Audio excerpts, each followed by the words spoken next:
These vintage arm pictures are from the October 1973 issue of Muscle Builder Power. Clockwise from the top left, Larry Scott, Leroy Colbert, and Sergio Oliva. As I said in the vintage shoulder slideshow, I don't recommend everything in these articles, especially from a joint-friendly perspective. But these articles are nostalgic, they were certainly motivational and somewhat instructional at the time, and they can be helpful in thinking about your own routines, at least in what not to do. Some better looks at these pictures. A couple of points.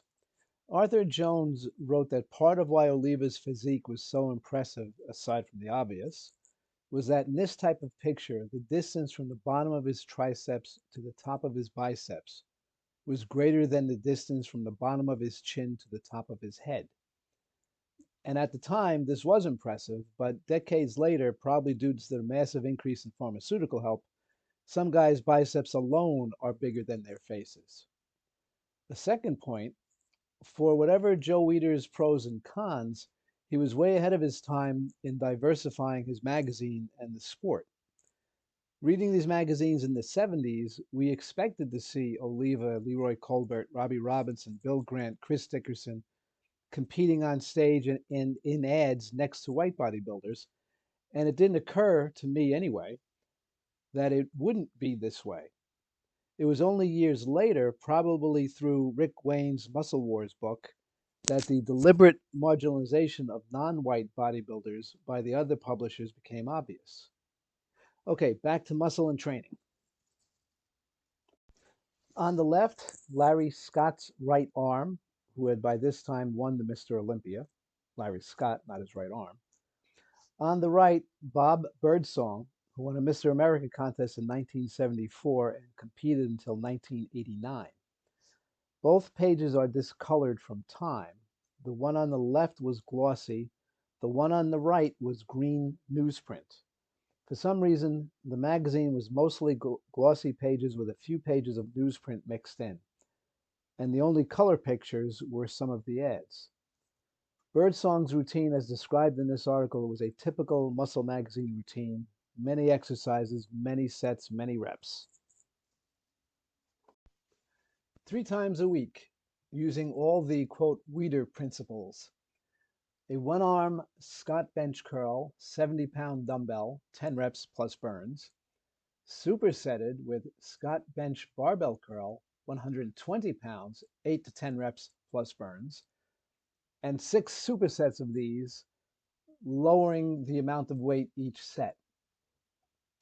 Then finishing with alternate cable curls, pictured on the next slide, 6 sets of 10 reps plus burns. Now for triceps, you see the picture here, the one arm overhead extension, 6 sets of 8 to 10, supersetted with kneeling triceps extensions, this time 6 sets of 15 to 20, then seated curl bar extensions, 6 sets of 8 to 10, supersetted with lying dumbbell kickbacks, 6 sets of 12. Notice this isn't the typical kickback setup for good reason. It's a very awkward way to load your shoulders to work your triceps, and along with all the same concerns as with the dumbbell pullover exercise. Now, other than that exercise, there's nothing particularly stressful joint-wise to the exercise selection, aside from the volume. They did the arithmetic in the article, 42 sets if you take it at face value. And now with the contrary approach to 42 sets, Mike Mentzer, a couple of years later in April 1976. Notice the title, Contraction Control. This was one of the ways they tried to brand him. This one didn't take. The next one was Fail Safe, which they used for about a year, and then eventually Heavy Duty stuck. In this article, he claims to do 5 sets on a muscle, so 10 for biceps and triceps, compared to the 42 sets for Birdsong. So this was a significant blip in the world of muscle magazine instruction. In the right-hand column, there's the blip. Quote, "How is that? Don't you work out every day? It sounds like we're getting a snow job." Later in the article, the writer compares Mentzer's training to Bob Birdsong's, except, quote, Birdsong uses light weights. His whole routine is on the left page. Preacher bench curls, 8 to 10 reps to failure for 3 sets. Quote, resting long enough to permit an effort equal to the original set. Seated concentration curls, 2 sets, 8 to 10 to failure. And then triceps press downs, 2 or 3 sets of 8 to 10. Parallel bar dips for 2 sets, and I quote, I dip deep as far as I can go without tearing out my shoulders. That part I should have ignored. A year or two later, this time with the fail-safe branding, another article, pretty much the same routine. Triceps press downs, 2 or 3 sets, 6 to 8 reps, this time, quote, with as little rest as is required to allow me to resume with normal efficiency, close quote, and reducing the weight each set. Lying French press, supersetted with dips, a bit of Nautilus influence there, for 1 to 2 cycles. So a minimum of 4 sets, a maximum of 7 for the triceps. For biceps, again, 2 sets of Scott curls and 2 sets of concentration curls. And as an added wrinkle, 2 sets of reverse dumbbell curls, quote, for the brachialis. Now that sounds scientific, but when you track brachialis back to biomechanics textbooks, you find that the brachialis is active in all elbow flexion, so you don't really need to do a specific brachialis exercise. Hammer curls and reverse curls are worth doing, but for the brachioradialis, which is positioned to bear much of the effort in those exercises, but is technically a forearm muscle. And again, here we have the advantage of much easier access to biomechanics and sports medicine information than he may have had in the 70s. This page of Mentzer from the 1979 Mr. Olympia was from the Muscle Mag International, one of the many scholarly journals published every month in the 70s. Not a Weider magazine. It was published by Robert Kennedy out of Canada. Here he's a lot more ripped than in the earlier picture from 1976, and a good shot of both his biceps and his triceps. Some pages from Health for Life, Secrets of Advanced Bodybuilders, with their line drawings and their lack of advanced bodybuilders, and their debatable interpretation of biomechanics, which at least acknowledge biomechanics, unlike most of the muscle magazines. Their routines, however, are very credible. They start very close to early Mentzer routines and progress from there, but they never get as excessive as the Weider system. There's no author listed or bibliography, so I don't know if these are original routines or if they observed bodybuilders and watched how they progressed. But I find it very credible that a trainee would start with a basic exercise for 3 sets of 10, and then after plateauing or just out of enthusiasm or novelty, want to add and tweak the routine. Notice that level B on the biceps and level 2 on the triceps are very close to those early Mentzer routines. And at their most elaborate, they're still nowhere near the alleged 42 sets. One big difference between Mentzer's writing and Health for Life, Mentzer emphasized the intensity and implied taking enough rest to allow for a similar effort.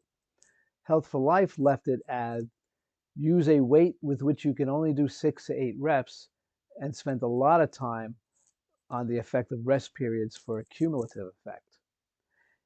Either way, your first work set is going to be your best effort.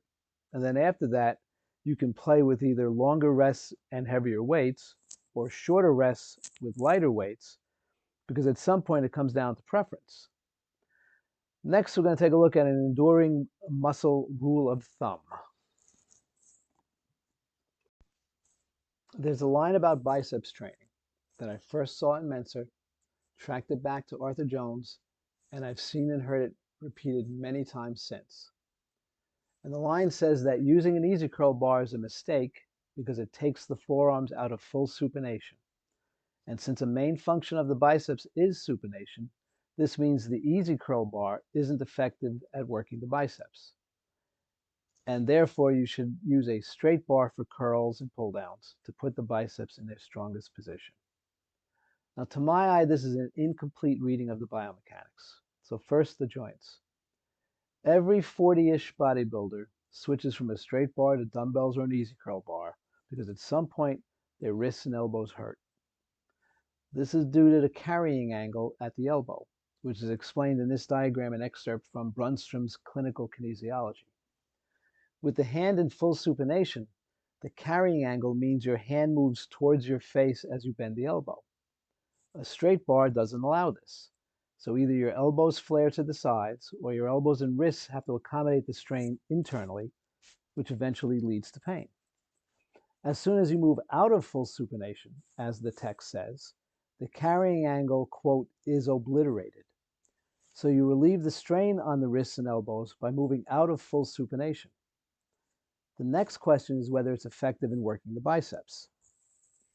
The 2 or 3 pages following this one suggest no, full supination is not necessary to effectively work the biceps. The nervous system chooses the biggest muscle in the chain to do a task as an energy-saving measure. While the brachialis and brachioradialis flex the elbow, the biceps brachii is the largest elbow flexor.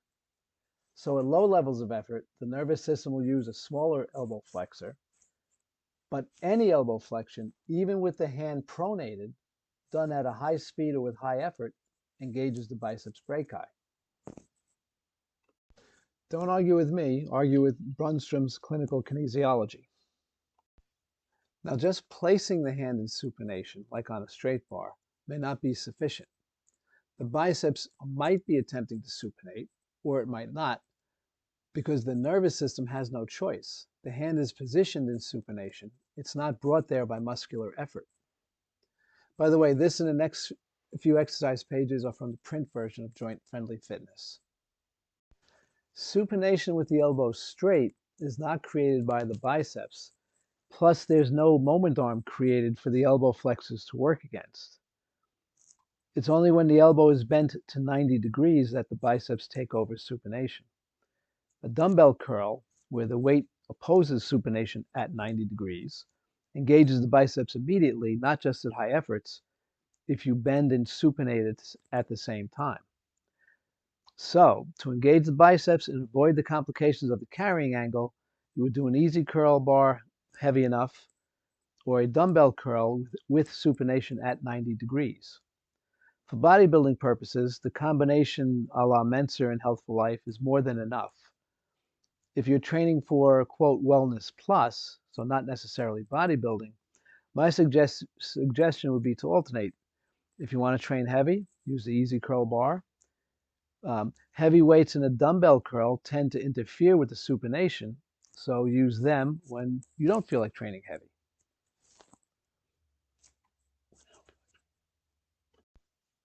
This is a scan of actual film which blurred when I blew it up for this slide. From 1996, when I did have decent looking biceps. Unfortunately, a couple of years later, I ruptured the biceps and triceps in that arm, so they haven't looked like that since. Then again, those injuries are what got me started on what became moment arm exercise and joint friendly fitness, so I ruptured my biceps and triceps so you won't have to. Here are the joint-friendly fitness versions at a couple of the other exercises mentioned. Here's a triceps kickback. And here are the hammer curls. And the dumbbell pullover. Those pages are from the print version of Joint-Friendly Fitness, which covers the biomechanics for all the joints and muscle groups and over 70 exercises. On the right, the shoulder and arm Kindle, if you just want the shoulder, upper arm, and forearm biomechanics and exercises. There are also 10 new routines, not in the print version, specific to shoulders and arms, admittedly influenced by the Mentzer and Healthful Life routines. Links are in the description. Happy training, and don't rupture your biceps and triceps.